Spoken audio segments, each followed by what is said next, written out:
since Oliver Stone's movie has just swept across the country, we've had so many alternative requests for meetings. And of course, when Stone is traveling, that's where we go. So last night we were in Cambridge at the John F. Kennedy Center School of Government in Harvard, and we had a terrific crowd there. So the alternative is to try to do the best we can to send the program out there to our friends by means of film. And I'm delighted to have you here. We're old friends. We understand the subject together, and we'll try to talk about these important things that the film is bringing to today. Over 10 million people have already seen JFK by Oliver Stone. I know in the JFK film by Oliver Stone, there's a character portrayed by Donald Sutherland who has a meeting in Washington, D.C. with a Mr. X. And I wanted people who've seen the film to realize that Mr. X is based on in large part on your career. And I thought I'd let them know then who Mr. X is and who Colonel Fletcher Prouty is and the work that you've done. And so I'd like to start by asking you about your background in the U.S. military. When did you enlist, and what was your training, and what duty did you do? Did you see combat? What were your jobs in the military? When Oliver Stone came to me for stating he was going to do the film, he had seen some things I wrote about my career in the service, and it tied in rather tightly. But I started before Pearl Harbor in 1941 as an actual horse cavalryman, which not too many people today can look back to. And I served after that, when we got rid of the horses in 1941, in the tanks, and actually served under General Abrams, who later became our senior officer in Vietnam. He was a friend of mine all through my military service. I already had a flying license, so the Air Force sent me a letter one day and suggested that I transfer from the Tank Corps into flying, which I did with pleasure. Went to flying school, immediately sent to Africa, where I served in the Africa Middle East wing of the Air Transport Command. One of the jobs I had there started me in this work that begins to be interesting as far as clandestine operations are concerned. I was sent to the Cairo conference, the conference between Churchill, Roosevelt, and Chiang Kai-shek from China. And from there went directly to the Tehran conference, which was between Roosevelt, Churchill, and Stalin. This was the first time they had met together. And what most people don't know is that Chiang Kai-shek, the Chinese leader, was there also. Now this was November, December of 1943. And historians have still not been told that Chiang Kai-shek was there. How do I know? I was the pilot of the plane that flew them from Cairo to Tehran. Furthermore, in the air at the same time was a plane flown by a friend of mine, flying Elliott Roosevelt to Tehran. After my assignment in the Middle East, I was transferred to the Pacific, and there I flew heavy transports in the Pacific area until the war ended when I was on Okinawa, mostly flying patients from that horrible Okinawa campaign back to hospitals in Hawaii. And one day we heard that the war had ended. It hadn't surrendered, but the Japanese had quit not long after the atom bombs were dropped in August of 1945. And the unit I was flying with was asked immediately to start flying into Japan.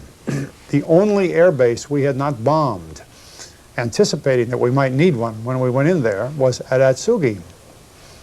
Atsugi, and you will recall, rings a bell with our good friend Lee Harvey Oswald, because he was based at Atsugi. Most people probably don't realize that that was a major Japanese headquarters, all underground. What was above ground were just the runways and a few little hangars that had been all shot up. But later it became a major headquarters for CIA in the Far East, and that's why Oswald was there as a Marine, augmenting the CIA's capabilities. Well, you know, there was another one of these coincidences in my career that became useful later, because I knew the base pretty well. I never met Oswald there. I was finishing up some of that flying The surrender had taken place on board the Missouri.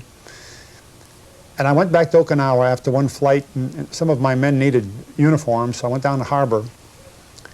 A very odd thing was happening. Okinawa was loaded with equipment, stacked up 3 or 4 pallets high, because we had intended to invade Japan with 500,000 men, and the invasion didn't come off. So I saw all this stuff being reloaded onto these American ships, and I asked the harbor master, I said, is that going back to the States? He said, hell no, they never want to see all these tanks and guns and ambulances, 105 millimeter howitzers and all the rest of the stuff. He said, we're shipping this to Hanoi. And at that time, Hanoi didn't ring too many bells with me. I knew where it was, but it was not part of the war as far as we were concerned. And he said, that's half of it. The other half is going to Korea. And believe it or not, back there with the end of World War II, somebody had made plans to provide an enormous stockpile of modern arms and equipment to Syngman-rhee in Korea and actually to Ho Chi Minh in Hanoi. And Ho Chi Minh in those days was accompanied by an American Army general named Gallagher and an OSS man named Conin, who both became famous later in the Vietnam War.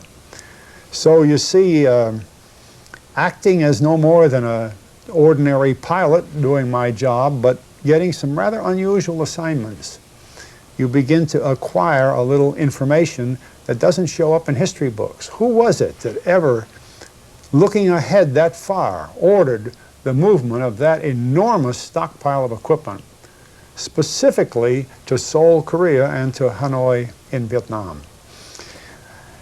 While I was doing that flying between Okinawa and Japan, I received orders from the Army to report to Yale University. The Air Force had never had a ROTC program because it always was part of the Army program, but the Air Force was being made independent, and we had to start the program in some 166 colleges around the country, and 3 of us were sent to Yale to open the program at Yale. I taught there for 3 years, incidentally, the same 3 years that George Bush was an undergraduate there, and Bill Buckley and others who have become rather well known. And because when you start, you don't have the equipment that ordinarily a program would have, we had to write textbooks. And I was selected to write textbooks, go to New York City and work in a studio there. And I wrote the Air Force's textbook on aeronautics that were distributed to all the ROTC colleges. And as soon as that was done, I was asked to write the textbook on missiles and rockets, because we were just getting into that business. And it's a pleasure to be asked to write a book for the military, because the orders say, go anywhere, visit anyone, any factory, any university, and write the best book you can. Well, magnificent orders. One of the people I went to see was Wernher von Braun, who built the Apollo ship that went to the moon and who had been with the Germans in Peenemünde, you know, building the V2 weapon in Germany. A terrific man. And I remember well von Braun talking with me, and I asked, I said, how do you intend to move a rocket from the Earth to the moon? Do you just aim like somebody shooting a pigeon? And he laughed. No, we put it in orbit around the Earth. And then the orbit will spin it off, and it will go to the moon, where it will go in orbit there, and then we'll have a lander, and you know the story. But here he was talking to me in 1949, saying what he was going to do in, 1969. I've always thought that was one of the most important forecasts I ever heard, and I wrote it up in the book that we produced. After writing those books, I was ordered to Colorado Springs, because by that time the threat of Soviet attack on the United States had increased so much that we had to modernize our radar system, and we set up the big NORAD Air Defense Command business.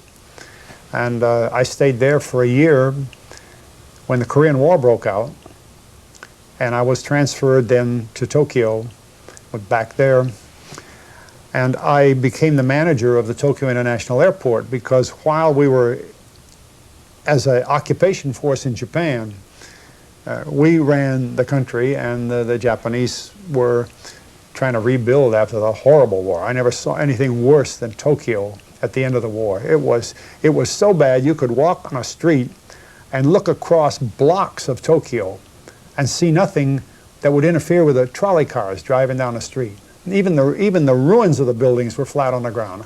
I saw cities in the Soviet Union when I was flying in the Soviet Union in 1944 for the U.S. Air Force that were destroyed, but nothing like Tokyo. On our first flight up there, we saw Hiroshima, and that too was pretty bad. In this Korean War period, when we turned the airport back to the Japanese, I was made commander of a heavy transport squadron, and our regular duties were to fly to Southeast Asia. And in the Philippines in '52 and '53, we were working to change the government there, and the man that was leading that as a covert activity was a man named Edward G. Lansdale, who became well known later on. And we were flying supplies to him while he was building up his covert Filipino army under the leadership of Ramon Magsaysay. He succeeded in changing that government. Quirino had been the leader of the government. And he moved his people over, the Saigon military mission created by CIA into Vietnam, and my job for flying included Saigon and Bangkok, actually all the way to Saudi Arabia, across South Asia. So we were in and out of those cities all that time until 1955. I was given orders to go back to the United States. I went to the Armed Forces Staff College, which is run by the Joint Chiefs of Staff, and from there was brought into the Pentagon in 1955. Under Eisenhower, the National Security Council had published a very important directive that defined covert operations. And in the process, the decision had been made that whenever the CIA was going to perform a covert operation, rather than duplicate equipment and bases and ships and aircraft, they would turn to the Air Force, to the military, and get equipment and use military equipment to the extent possible for the covert operation. So this meant that the services had to create an organization, a global organization, to be ready at any moment to provide this, to do it in great secrecy, so that money would never be short. We always charge the money to a special fund, and run it in such a way that the agency could deny or plausibly disclaim, as the words in the law say, that the United States had anything to do with it. Well, this was pretty new in 1955. In fact, I had to create the office, and I became the Chief of Special Operations for the Air Force, and I stayed in that business for 5 years. It could be quite a story, but we'll skip that. At the end of that, I was transferred to work with the Office of the Secretary of Defense in an office called Office of Special Operations. From that point, we had all the services under this one office. And again, I was back in an office with Ed Lansdale. By that time, Lansdale, an Air Force officer in uniform, but a career CIA man, was in the Pentagon directing what later became Special Forces and things like that as that developed through the military. With the election of Kennedy, McNamara chose to disband that office and at the same time replace part of it with the DIA, a new organization, Defense Intelligence Agency. So he created that and put it under General Carroll, and called me in one day and he said, "You've been in this business now for 7 years, you know all the people involved, you already know the agency people, you don't have to open up any new contacts. You know the agency's global organization. You go down to the Joint Chiefs of Staff and set up an office there to handle all the military support for all the services around the world for the CIA." Well, this coincided with the Kennedy administration. And I was there until Kennedy died. In 1964, I retired. Well, this background information I wrote in a book called The Secret Team, and I wrote many articles about it later, and Oliver Stone, when he was thinking about doing the Kennedy murder, began to realize that the question about Kennedy's murder is not limited to who shot him, but why was he shot? If there's a lone gunman, you don't have to ask that question, because a lone gunman could have been an oddball, as they say, a lone nut. But if it's a conspiracy, and most of the people in this country now believe firmly that there was a major conspiracy involved in that, then you can't help facing the issue, why was President Kennedy killed? And Stone thought that was important enough to build on the Garrison book, which is probably one of the best books written on the subject about his trial and all of the antecedents to that, but to include also the Man X role, and that's how I backed into his films. He needed somebody to build it on who knew the other side of what was going on in Washington at that time. I didn't know he had made Man X until I saw the script some months later. But it was one way to present, as he does, the drama of that event. And of course, John, you're very familiar with that. When you were providing military personnel, material, and support for these covert operations around the world, what did you see as their purpose, or was that a question that you asked? John, I know you read my book, and I think this was at the heart of it. Having worked with the agency for 9 years, actually longer because it went back into the 40s, I came to a personal conclusion, but I think I had the professional experience to come to this conclusion, that most of the covert operations run by this government, and at that point you have to enlarge CIA because, as I explained, the military's in there, and if we need other departments like Treasury or FAA because of airplanes or something, it's a government project, but it originates in the other country, like Indonesia or the Congo, wherever you're working. It originates there.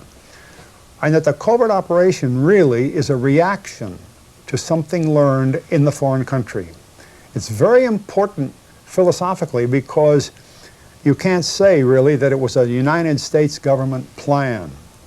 Now, if the CIA puts on its intelligence hat and is studying intelligence in Africa or some other place in the Middle East, and they come up with a need for secret intelligence, they actually run that with a different network because it usually doesn't require guns or anything, it's just secret intelligence. The distinction is not realized by too many people. But when you talk about the covert operations, you are talking about something that, in my opinion, with that much experience, is a reaction to something that started outside this country. There aren't too many that were designated here. The orders to assassinate the leader of the Congo originated here, but that's pretty rare. I know that in much of your writing you make a distinction between the type of involvement that you had in World War II, for instance, and these later wars. And I'm wondering, especially in the post-war period after World War II, whether you see warfare now as a sort of different element. How are wars planned, or what are the purposes of wars in the modern world? This is something that I'm really rather surprised at the Society of Historians. I'm a very active member in the Society of Historians for American Foreign Relations. Thousands and thousands of men, mostly college professors. Even military writers seem to overlook this. The impact of the hydrogen bomb, more than the atomic bomb, but the hydrogen bomb is so enormous. The new bomb, fission, fusion, fission, all happening in a split second, is so enormous you can't plan a war. It's ridiculous. Because, for one thing, wars, for the most part, are started by people who have an interest in the war and who presume they're going to outlive the war, as the leaders of Germany and France and England and Russia did during World War II and the United States. Now you can't, no place to hide. You know, no place to hide is pretty true in the hydrogen bomb era. So in war planning, we used to do very formal war planning. We'd cut the Soviet Union up into sections and say, if we have to go with the Soviet Union, as we did in World War II, we'd invade here, we would go in by Murmansk, we'd go in by the Caspian Sea, with the first exchange being these super nuclear weapons. It's a new kind of war, and this is why we couldn't solve the war situation in Korea, because if we turned the hydrogen bombs in Korea, what would be there? Or what would be worth fighting? A bunch of holes in the ground. And then radioactive for how many years? 80 years, 100 years? And the same in Vietnam. When generals in charge of the military in Vietnam would want to attack, you know, thinking Hanoi is the objective, like General Patton attacking across France, across Germany, shaking hands with the Russians, he knew what he was doing. That's war.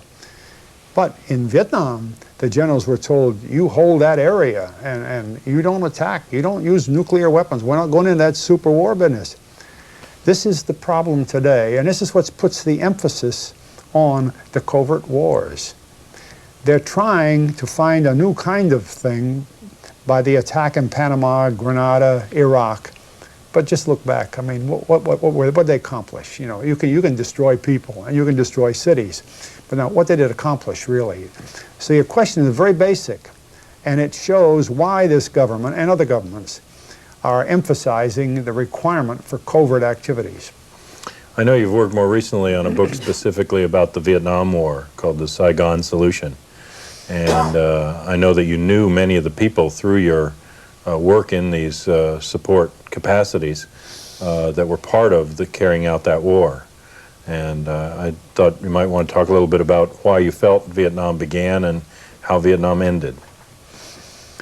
One of the most momentous decisions in the early part of the Vietnam War, and I hate to say war in the beginning because, see, it started in, the Vietnam War really started on September 2nd, 1945, when Ho Chi Minh got up on a platform in Hanoi and read the Declaration of the Independence of Vietnam, written almost the same as our own declaration.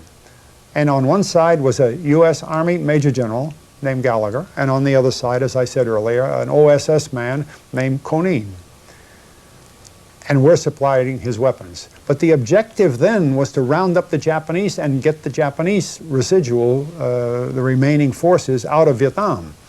And the plan was then that the British would move in and gradually bring order to Vietnam, hoping to keep the French out because the Tehran Conference, an earlier conference, had ruled against the continuation of colonialism. It didn't work. The French got back in. So we switched our support from Ho Chi Minh to the French, and we began to fight the man we supported. And when the French were defeated at Dien Bien Phu, they were defeated with American weapons, which a lot of people would know, but they haven't thought much about, see?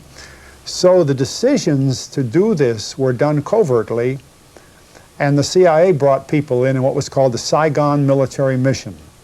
It was not very often in Saigon. It was not military, and it had more to do with the Vietnam War probably than anything else. And that mission was headed by Edward G. Lansdale as a colonel in those days, with many others whose names we've heard throughout the period of the Vietnam War without realizing the enormously important role that they played when that mission was established in 1954. Our troops didn't land in Vietnam until '65. So it was all a CIA operation from '54 to '65. Who were some of these people?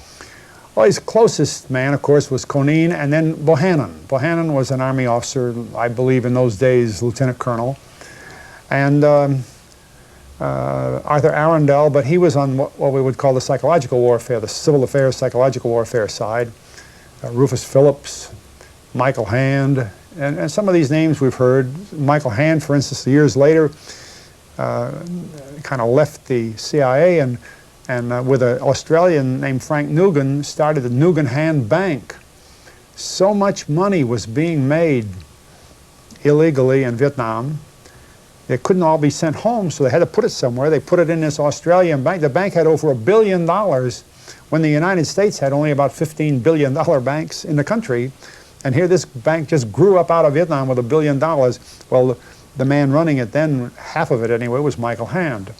So you see the roles that worked themselves through the structure of what we call the Vietnam War were some of them rather interesting. You mentioned the role of General Edward Lansdale in the Philippines and in an operation there that had to do with overthrowing the government and involvement with the Hucks.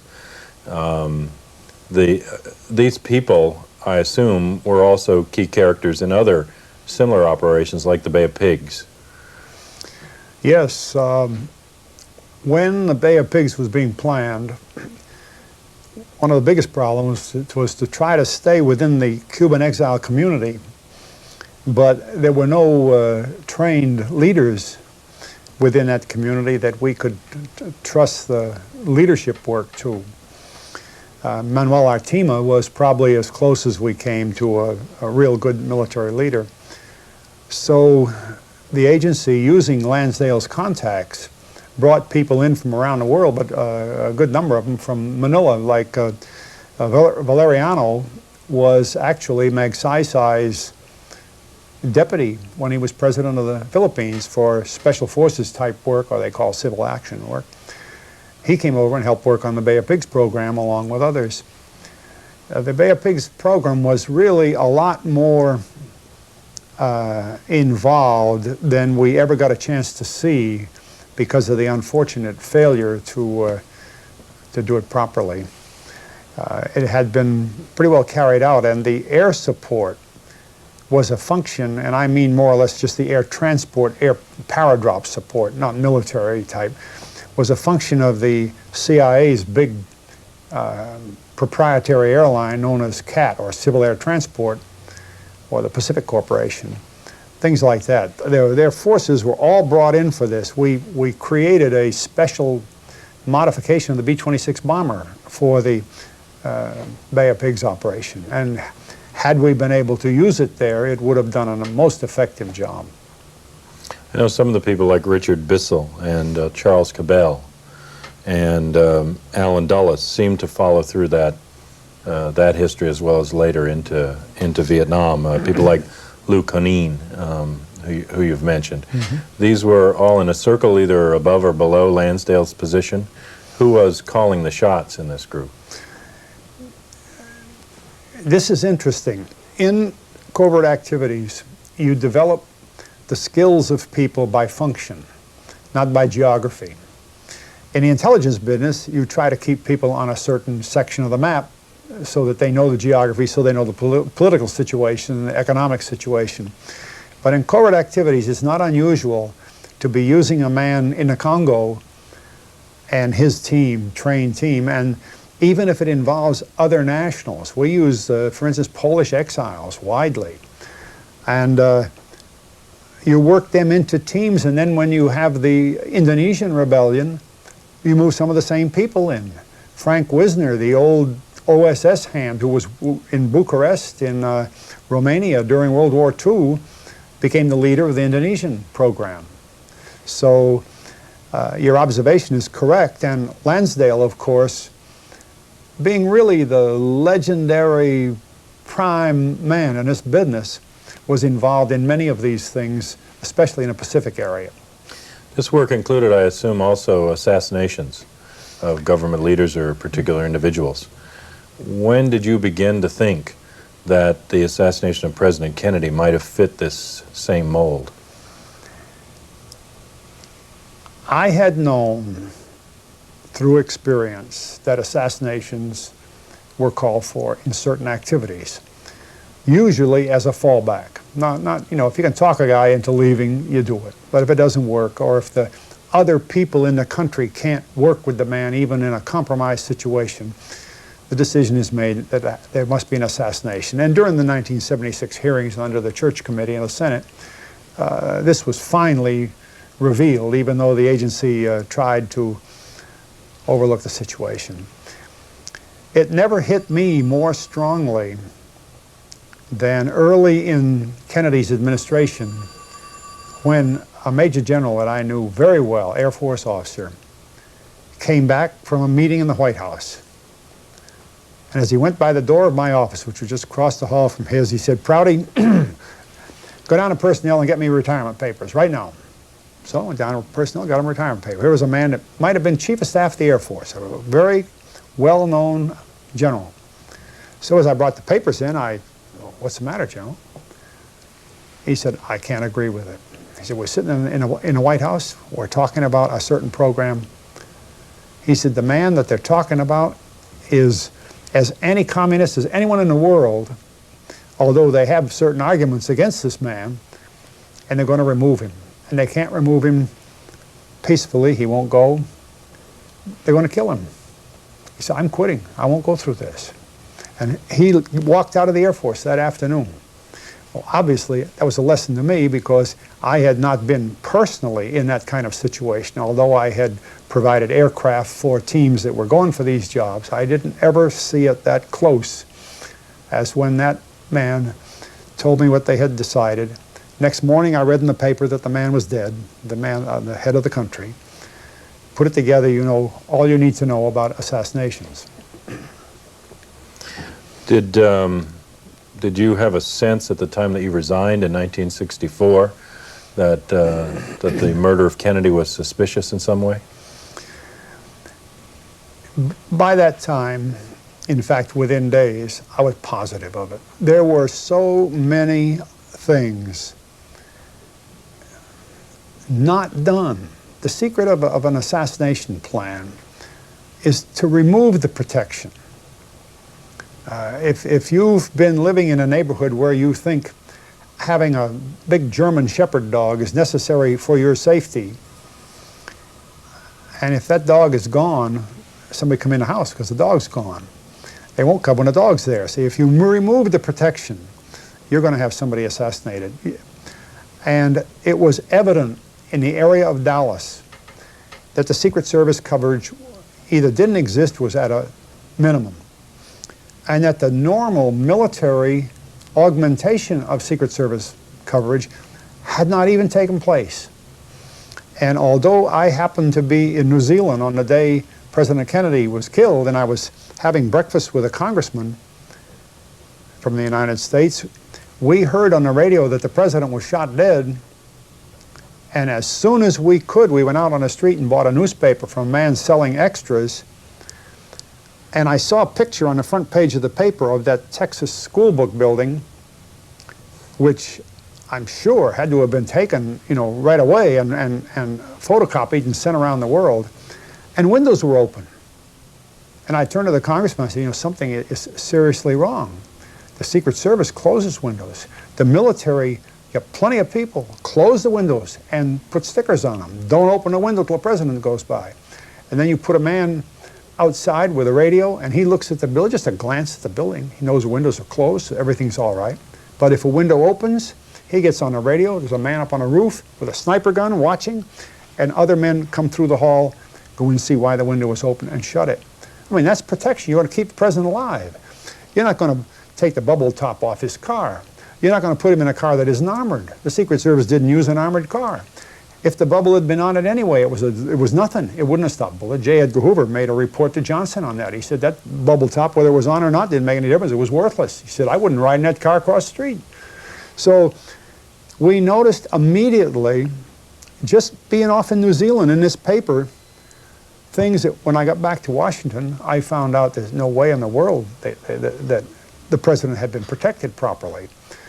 Well, that can't happen. You train thousands of military men to do the job. They're going to do the job. That's their business. You train Secret Service men year in and year out to do the job. They're going to do it. But I called one of the military units to talk to a friend of mine because I had worked on that kind of business. And he said, you know, somebody called my colonel and said, we don't need your unit in Dallas. Well, he wasn't too shocked, although he was only in San Antonio and could have come up easily, because he figured they were going to put another unit in Dallas, and you know, it wasn't his job, he'd stay there. He found out afterwards that they didn't. Well, then who called? Who knew ahead of time, for reasons of the assassin's point of view, not to have that military unit there? You know, it would have to know code words, he would have to know all the secrets of how this thing is done. And I've done that. I've gone to Mexico City when Eisenhower went down there, preparing the road for our military units to augment Secret Service in Mexico City. We used extreme caution. It took weeks. And then Eisenhower just casually walked down Avenida, the main street in the middle of town, and he's safe. At least he's as safe as you can make it. Well, that didn't happen. And you could see that right away in that first newspaper. And then when I got back to my office with the JCS and I had other resources to check other things, by the time I retired, and it wasn't just because of that, I had already arranged a job, but it was pretty much my whole idea of what I was doing came to an end right there. 9 years was enough.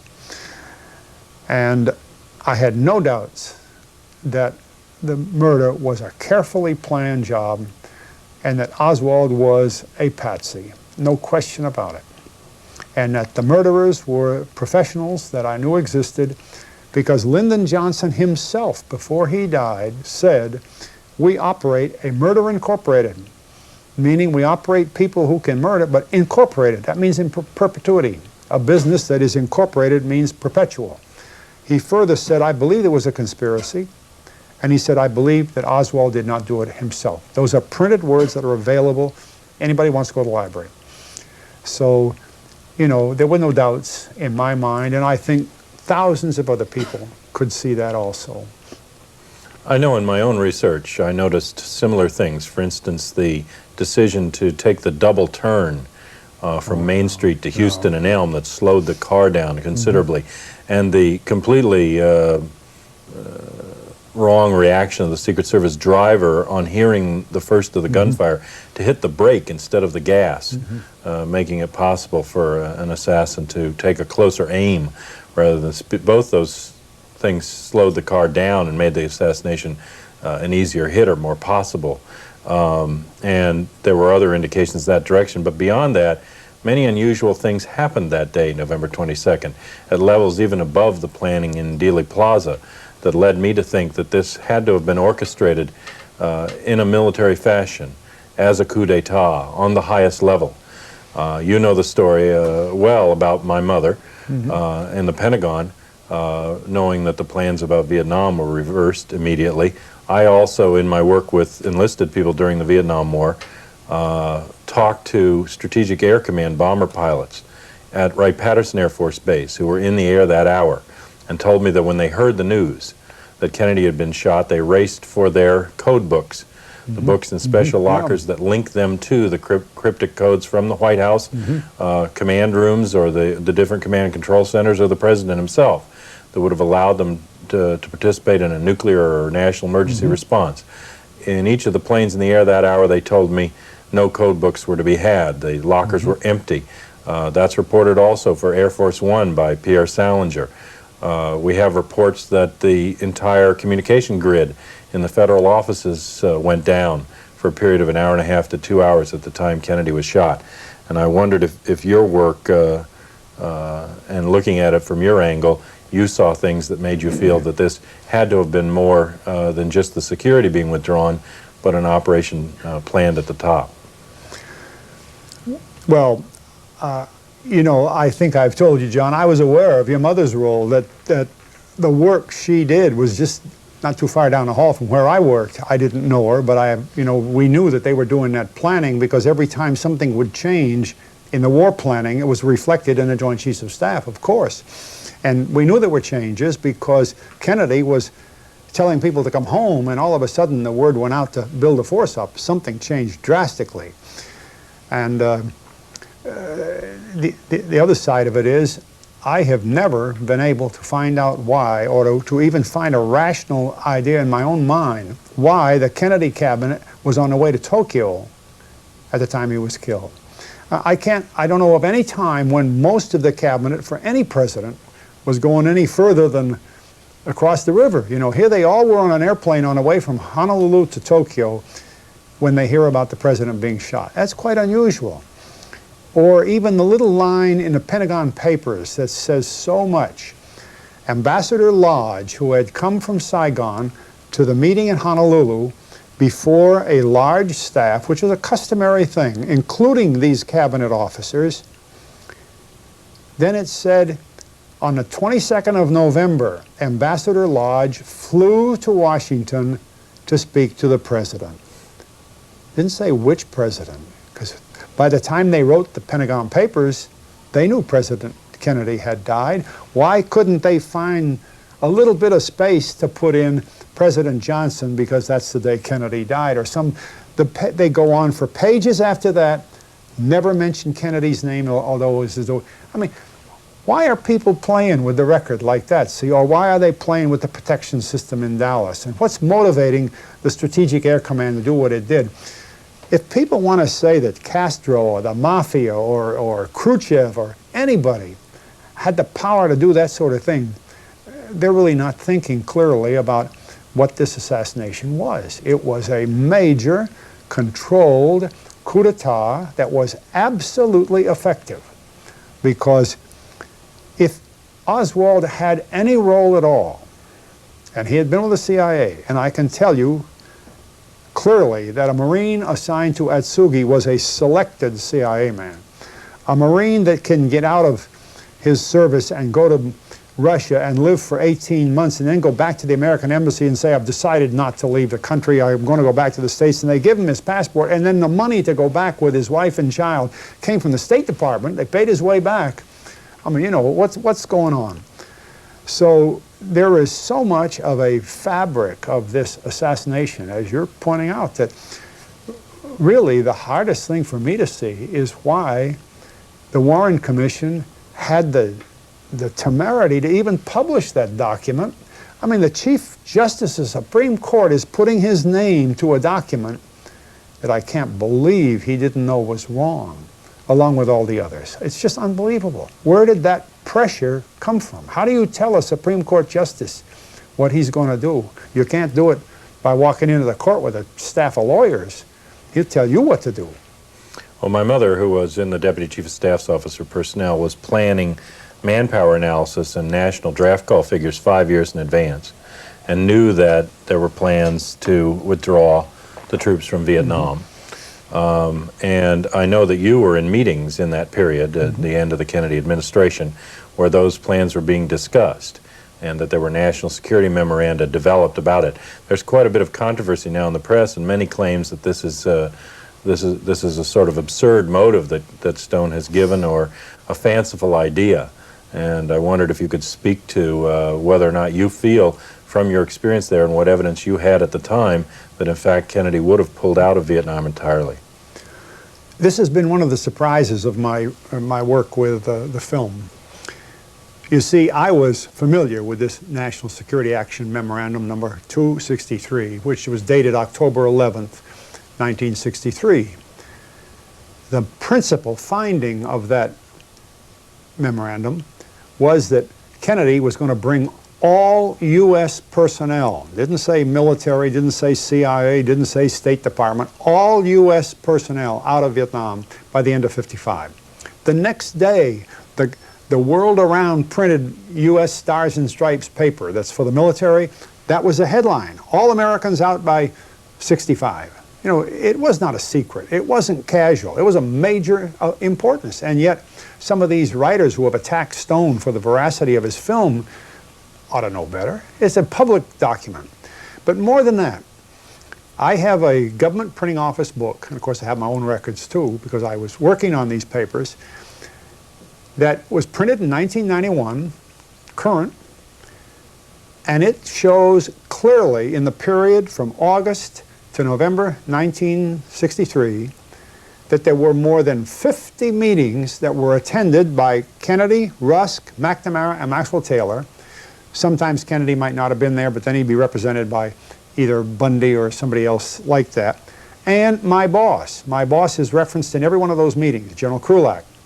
And when General Krulak would come back from those meetings, the usual thing was to call to us, one or two or three of us there, here's what happened today, here's what we've got to do for tomorrow, you research this, we'll put it together, and for tomorrow when you go back to the meeting, we had all this material for them. Now, we worked intensively on this program for that period, August until November.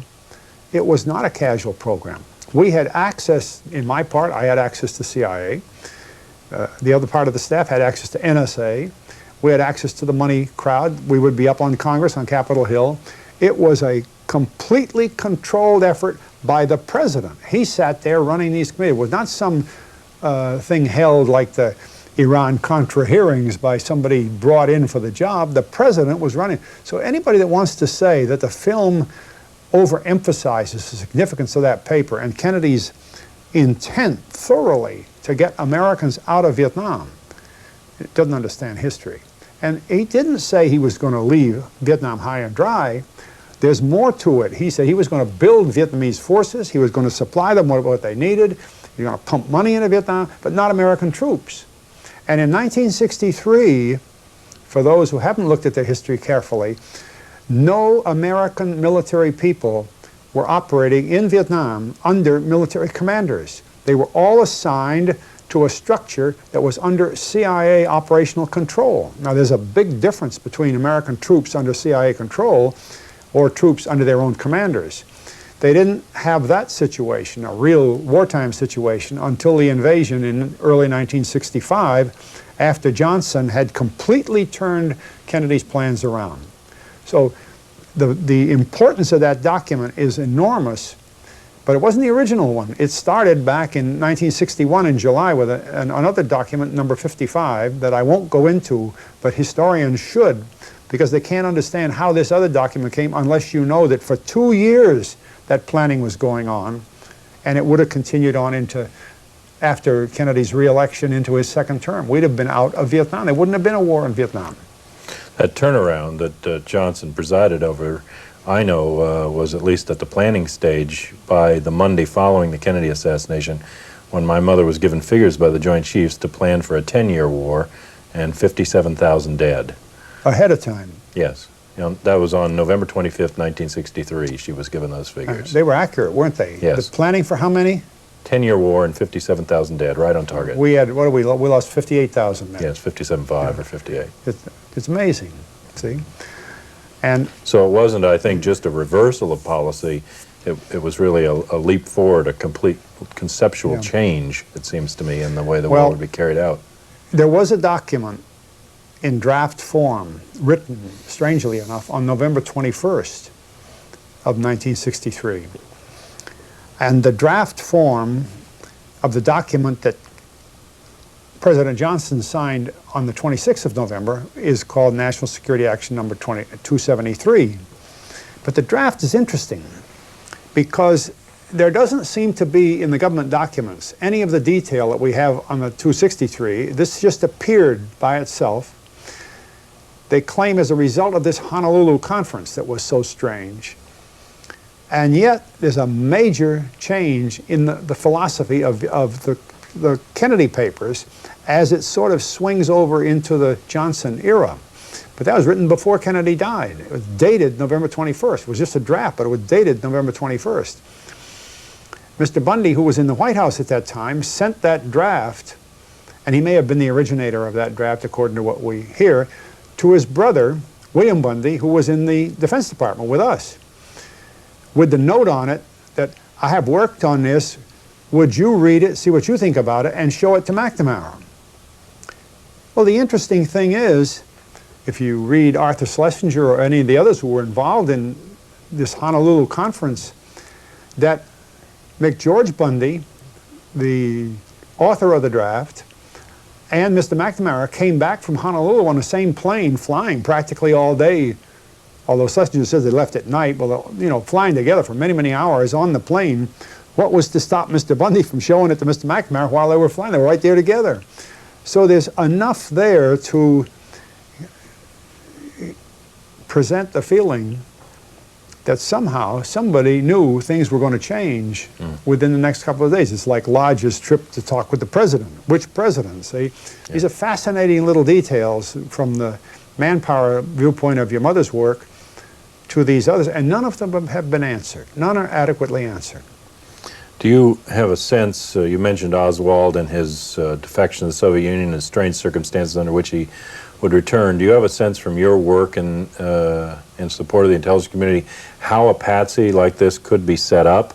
Are there pools of such characters, doubles, cutouts? I mean, how is something like this done? Where are they chosen from, and to what extent do you think Oswald meets that pattern? Also, who do you think set Oswald up?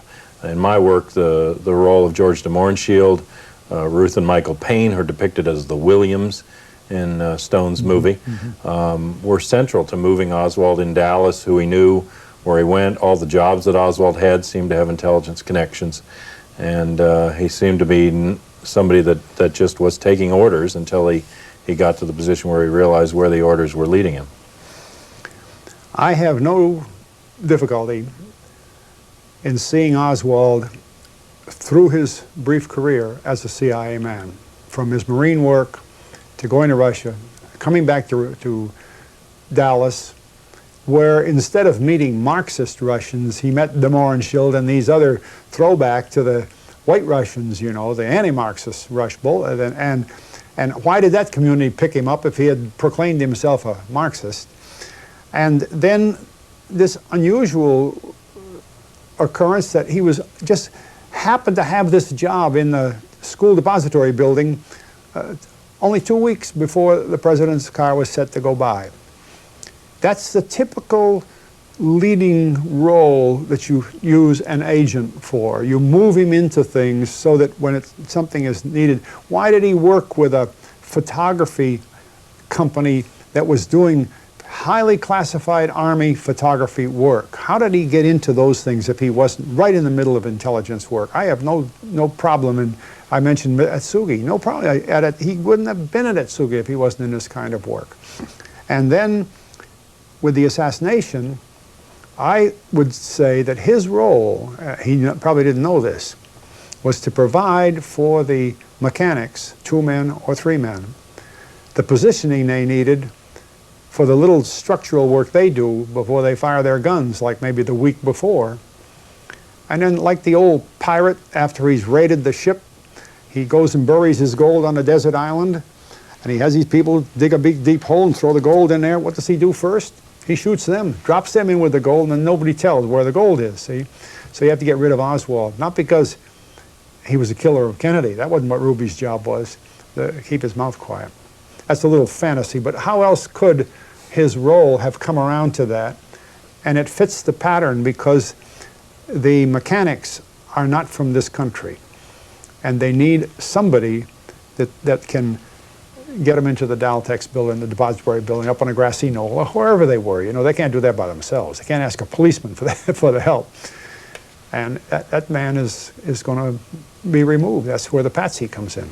Were some of the people who carried on these earlier historical operations then in a position to run this operation at the ground level in Dallas?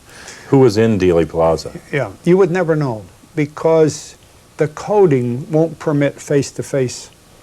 You'll remember in Oliver Stone's movie where he's using dramatic license, but you only see a man on the phone in profile, and he's answering a few questions, and he just simply says yes. Now, he would have received that call by code. It wouldn't have been John Judge calling Fletcher Prouty, you know, and then he would know that he will receive orders, again coded, because he has to call somebody to have these people get down to Dallas. They're not in this country.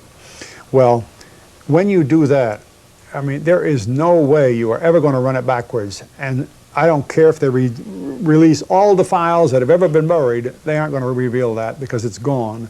Nor will it ever reveal who made that first call to this contact man who knows the codes that can put everything else in motion, because that's all he's going to say is, you know, when I make those calls, I know 3 other people were called, and I don't think the people I called were the ones involved. My men were going to go to China and shoot somebody. See, it's like the old mafia system that they want me to shoot you, but we do it with 4 people. And you give 4 guns, but only 3 bullets. And of course I had the blank. Not the man beside me. I didn't shoot you, the other guys did. This is an old thing. King Henry II removed the cardinal, you know, back in the 12th century, and he never told anybody to do it. The knights did it because they knew King Henry would smile if the cardinal was gone. Nobody said shoot him. You make a small reference, or at least Donald Sutherland playing the character X makes a reference to flying some of the Nazis out of Romania at the end of the war to help in the war against the communists. And you mentioned also during our interview meeting Werner von Braun. As you know, von Braun came not only by himself, but with hundreds of aerospace and munitions and scientists from Project Paperclip. Also here in this country, many of the spies who worked early on for the CIA and the intelligence networks came from a network in Germany under Reinhard Gehlen, one of Hitler's top spies. I found in my work, and so did researcher Mae Brussel, who you knew, numerous Nazi connections to the John F. Kennedy assassination, including Walter Dornberger, a general who had been a mentor to von Braun and who actually thought up the idea of the space shuttle in Star Wars, was the employer for many years of Michael Payne, whose wife Ruth Payne housed Marina Oswald. Ruth Payne got Oswald the job at the book depository there at the corner in October.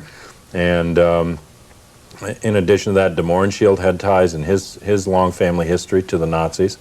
And even the person who wrote the Warren Commission report, Rudolph Augustus Winokur, came from the Army Historical Division, where he had worked since the 50s. He had been an official historian of the Reich for Adolf Hitler and was brought into this country. And the Army Historical Division was apparently the early drop point for the Gehlen network. And I wondered if you had a sense in your work of the role that these Nazis played when they came in and how central they were to the Cold War history. The reason I've alluded to the work of the OSS in Bucharest, in Romania, under Frank Wisner, one of their leading agents, is because that as the Soviet army was coming to the border of Romania, there was an interval of about 10 days while the Germans were fleeing and the Russians were coming in. A peace treaty was signed with Romania by the United States and the Great Britain. And in that little interlude, they rounded up 750 American POWs, mostly air crewmen, have been bombing the Ploesti airfields.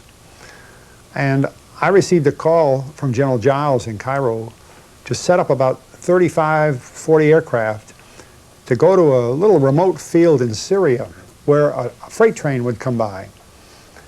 And we went there early in the morning, and these 750 American POWs jumped off the train, came running toward our planes to be flown to Cairo, and intermingled with these men, we didn't know it, we started talking to some of them on the airplane, were Nazis who were being taken out of Romania and the Balkans by the OSS for pretty obvious reasons. They knew all the intelligence in the Balkans, they knew the intelligence in the Ukraine and other adjoining areas of Russia, and they wanted to preserve them. They didn't want the communists, you know, they want, even though Russia was our ally, I mean, this was the beginning of the Cold War. I had been ordered to fly into Russia only about 2 weeks before this other flight, and I lived up in Russia for a little while, doing a certain mission up there, which was Army mission. You know, we had no knowledge at the time we went up there to Syria to pick up the American prisoners, that among this group of 750 Americans, some British, that they were going to be these Nazi intelligence specialists. Of course, they weren't identified to us, but we realized they weren't Americans. It's only later, when we talked to the general in Cairo, that we found out who they were. And they were a top professional Nazi team that knew all the agent networks in the southern part of the Soviet Union, southwestern part, and the Balkans. So from that point of view, they were invaluable. But this was an effort run against the Soviet Union, our ally, at that period.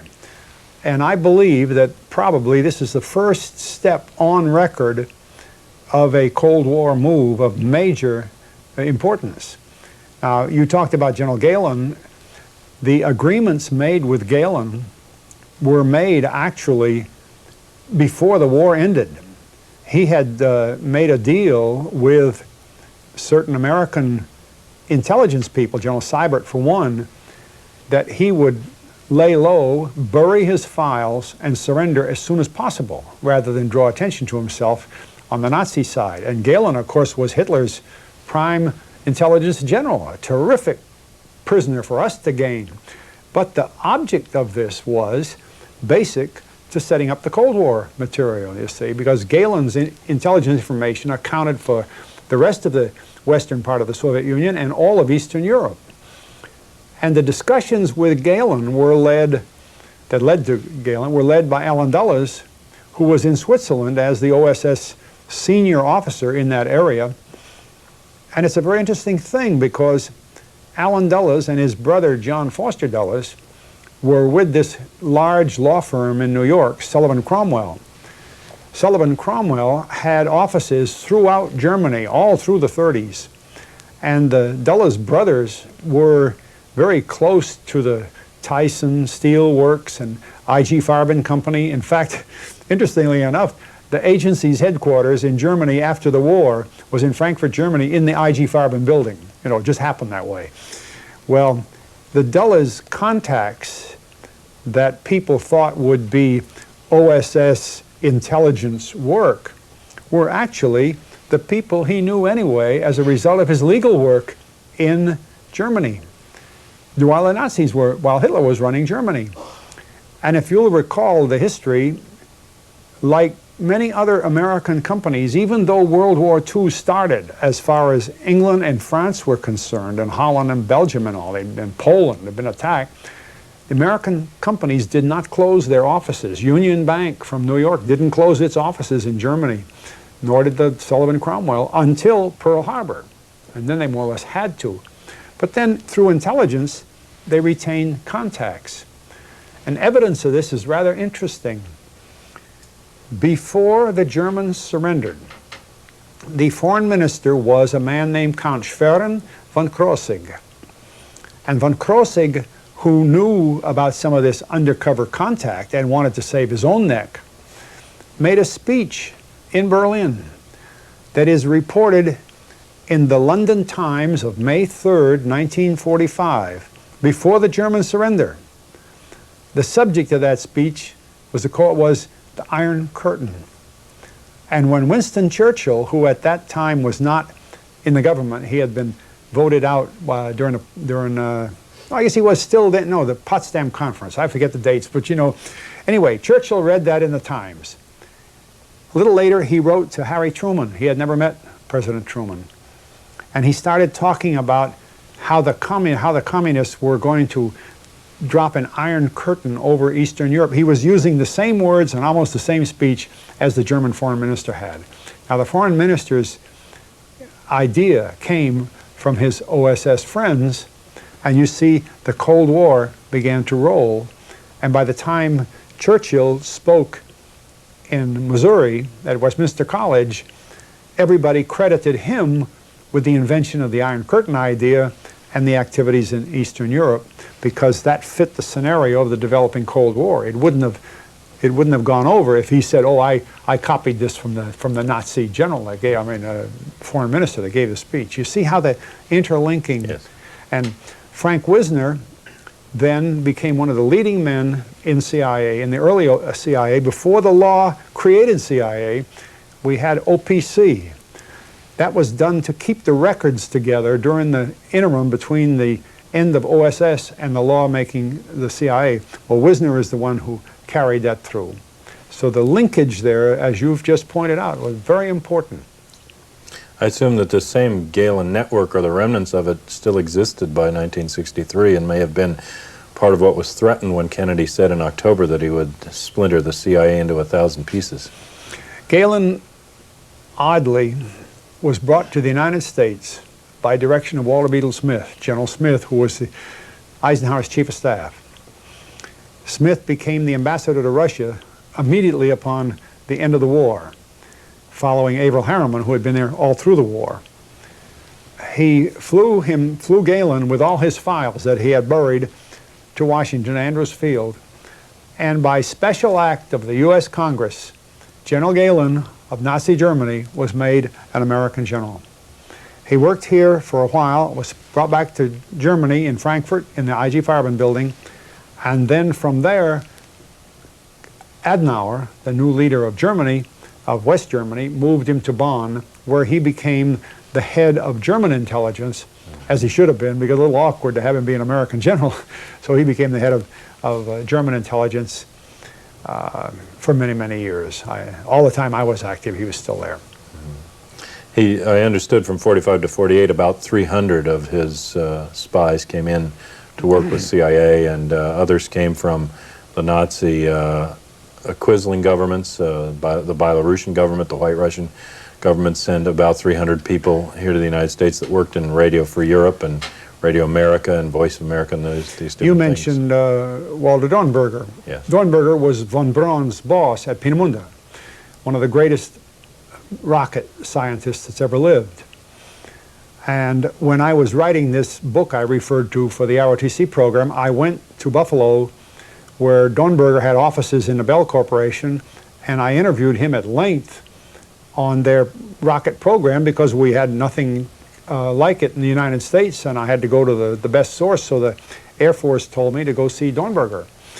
Well, the link between Nazi Peenemünde and their rockets and the Bell Corporation and the acquisition of Bell by the Textron Corporation and the gaining of the big helicopter contract for Vietnam, the Huey helicopters, and then into some of the lore of the Dallas era, which you've mentioned, and the Payne family and people like that. It's just too linked to be casual, see? And I know from the talks I had over a few days with Walter Dornberger that he was well aware of the fact.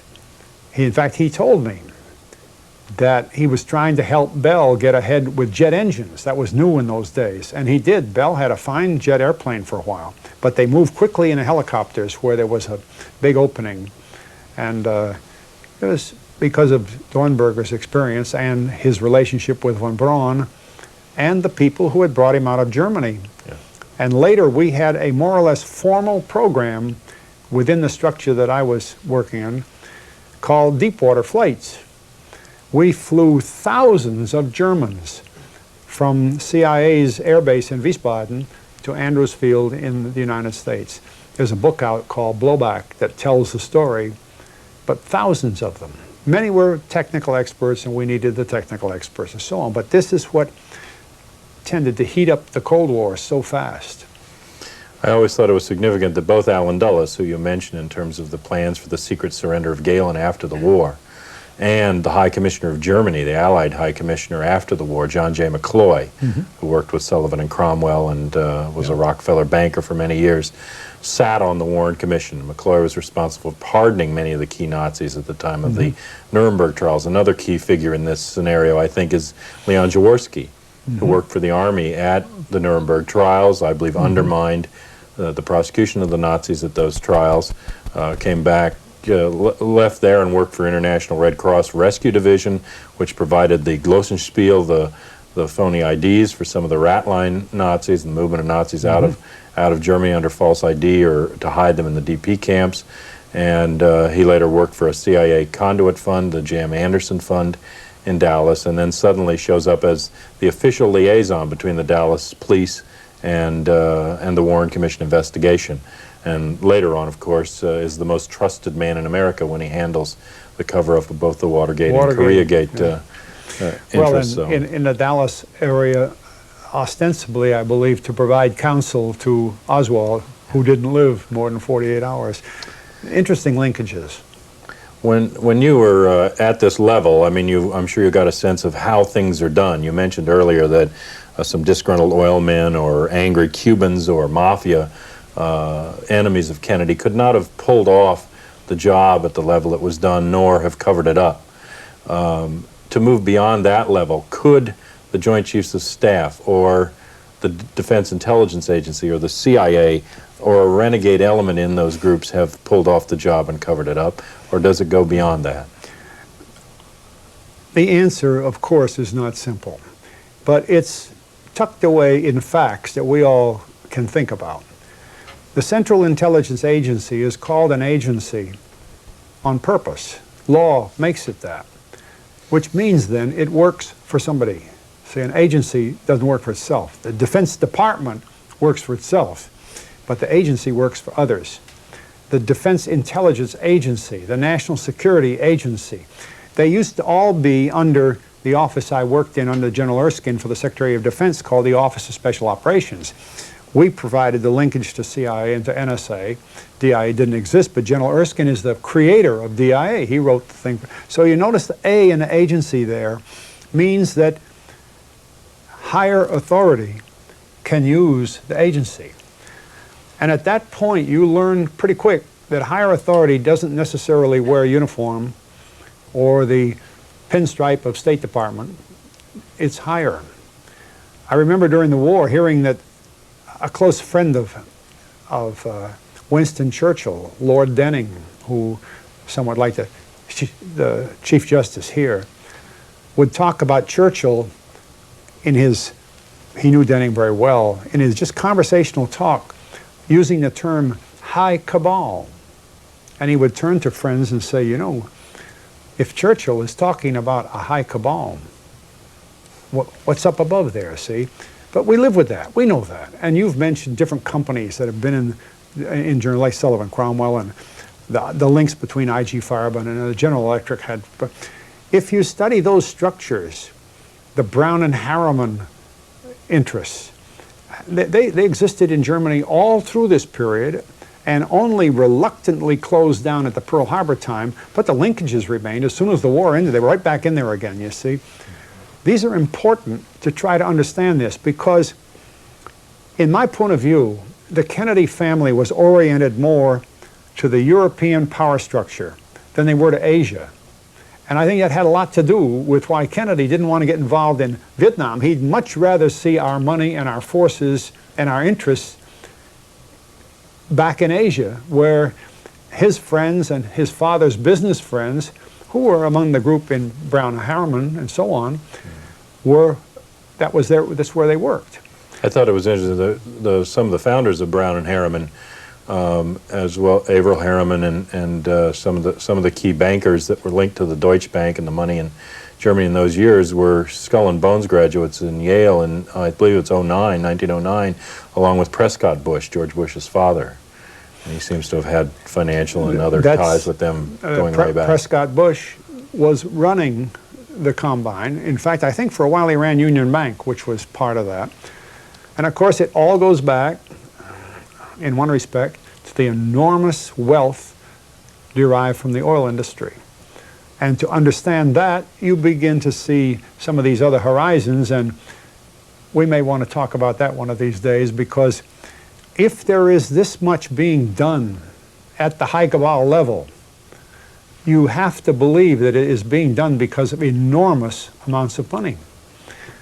And just for one little clue, lifting the corner of the tarpaulin here a bit, between 1973 and 1980, when we had the energy crisis and we're waiting at gas stations with our cars to buy a little bit of gas at an exorbitant price, the same oil sources in the Middle East, 5 countries, that received $15 billion for their oil in 1973, received $300 billion for roughly the same quantity of oil in 1980.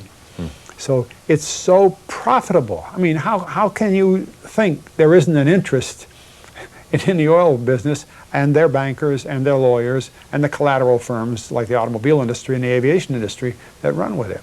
Well, I think it's only here in America where the press and the pundits and the historians even seem to buy into the idea of coincidence theory, that nothing links to anything else, whereas in Europe the immediate question in a political assassination is qui bono, or who benefits. And what are those benefits besides the profit? It would seem to me that the motivating forces behind conspiracies on this level are not only the profit, but its perpetuity, but control of resources around the world like oil, and other types of political control. And unfortunately, it leads into another area that is too much overlooked, is the disregard for the peoples of many of these other areas, because in a search for oil, sometimes the people that are already there get in the way, and so you begin to accept Malthusianism that, well, it wouldn't hurt to wipe the people out. They're not going to have enough food anyway, and Darwin said the fittest are going to survive, but not the unfit. So if there's a little genocide, 2,000 or 3,000 Iraqis die because of Desert Storm, don't worry about it, because they're going to die anyway. Malthus proved it. Darwin convinced us the better people will, you know, that's behind a lot of this, not just capitalism, communism, and so on. And yet, under the ground in Arabia, in Iraq, is one of the biggest oil reserves known in the whole world. So we're protecting interests in Iraq. The Iraqis don't own those companies. How do you think, from this point, the case in the John F. Kennedy assassination could best be solved? I know that getting the records loose is one of the goals that we've been working on recently, but those records are not going to tell us the whole story. They're little snapshots. It's worth looking at them. We get a little bigger piece of the picture, but ultimately, at this point, what should we research if we're going to do that? What's the next step? Because this hurdle has been established, that so many records are out of reach, we've got to erase that. it would surprise me if it's much more than a decoy deal. But there's material in there, and experts know how to read these records and get more out of them than the congressman did. Because if the congressman got the answers out, you can be sure they would have rushed to the papers. But they hid the records because probably they were worthless. But anyway, we should get them because they must be removed. But the next thing is, and this is what's going to, I was talking to Oliver Stone about this last night, the people are going to see this movie and they're getting interested. So they're getting interested in freeing these records from this control that there's 75 years.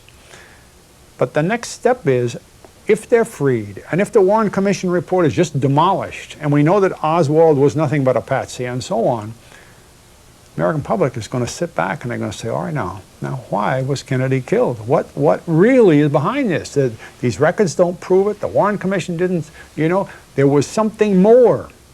And can you imagine what that's going to be? That's the explosion that's around the corner. This film is only starting it. But when the records come free, we'll study them. And there may be a lot more in there than most people think. The congressman must not have thought so, but I want him to bring the military records out with the CIA and FBI and other files. I think ONI, the Navy, will have records that they didn't even see up there. Once that's done, at least we know what the platform is. But that next step is going to be big, because who can give the authority to act upon what's in the records? I would say only Congress, as almost by unanimous vote, and the president, you know, or one or the other trying to outgun the other one. And right now, I don't see Congress able to unite behind it. And if they aren't able to unite behind it, I think Mr. Bush or any other president will sort of ignore the problem, because every president since Kennedy has been killed says the Warren Commission suffices as far as he's concerned. He's perfectly happy with the lone gunman up there on the 6th floor.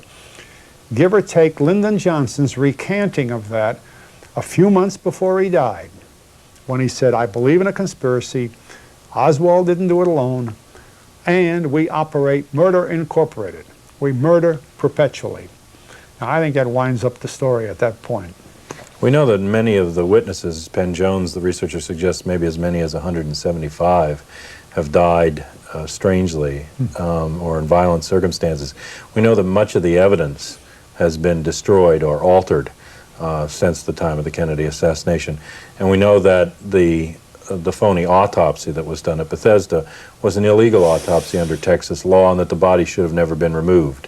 One researcher in a recent meeting in Dallas, where I was on the case, suggested walking into the courthouse there in Dallas and convening a grand jury and beginning a full trial investigation in Dallas with the evidence that's left, the witnesses that haven't come forward, and putting it back en route. Do you think that there's a possibility at that level of opening it up as a trial or an investigation? John, you don't have to research that. The law of the United States is that every murder must be tried in the state where it occurred.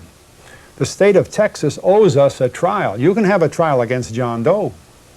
So you're right, the means are there, and it has to be done according to law. And there's nothing to stop the state of Texas from doing that, except Lyndon Johnson told them, don't do it, see? But that's a fabricated thing too, see? That's the story, up to here anyway.